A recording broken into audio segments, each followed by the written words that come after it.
Karong adlaw, lahi na po natong tirada kay magluto tag itlog diring dapita. So kining itlog ubay-ubay dyan kay almost tulo gini katri akong ipangluto ba kay medyo ubay-ubay man po ang itlog nato diring na harvest karong adlaw. Mao na nga ato nang butang og asin dira para dali siya palutan. Ya atong pag-ukab diha matik. Atik-atik man na luto na. So yun na ra gid ato simple atong tirada. Kay lagi para ingnon vlogger ta ba. So mao na ni siya no. Ihaon na to diha.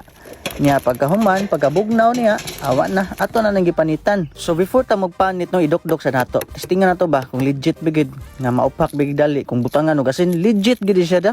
Grabe gid tirada gid maayo ga. Tanawa, alla ka diha.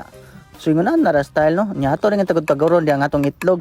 Kay kaning atong gilutoon karon, atong putahe karon, di gini basta-basta kay high protein, high calcium, nya daghan kini siya source of vitamins. Mao na nga lami kini atong putahe nga lutoon karong adlaw. So di gini siya basta-basta kay with carrots pa gini siya. So ato na nang gitagod-tagod ang carrots diha. Ya para ingnon nga pro kuno kay ta, matik. Ato na chop diha.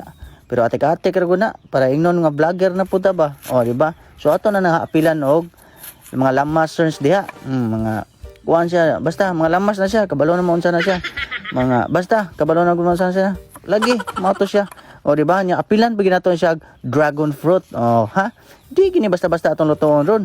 Mahalon kay nga putahe atong lutoon ron. Nya ato na naibikos-mikos diha. Scramble na to, i-mikos na balik, i-mix ni halo-halo. Butang na to pinaka main ingredients na to. Mao ning green kayo nga azola. Kay kaning azola high protein, high calcium ni. Nya i-mix na po nato ang atong gitagod-tagod nga itlogens. Nya scramble na po diha.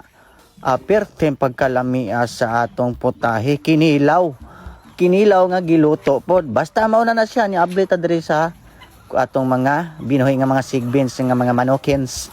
So swerte kini ako mga manok ni. Mo ni usa sa rason nganong himsog basko bagtok ug bus-o kayo nya dagko ilang mga itlog kay lami kay silang pagkaon. Unya makatipid ta sa mga feeds diri.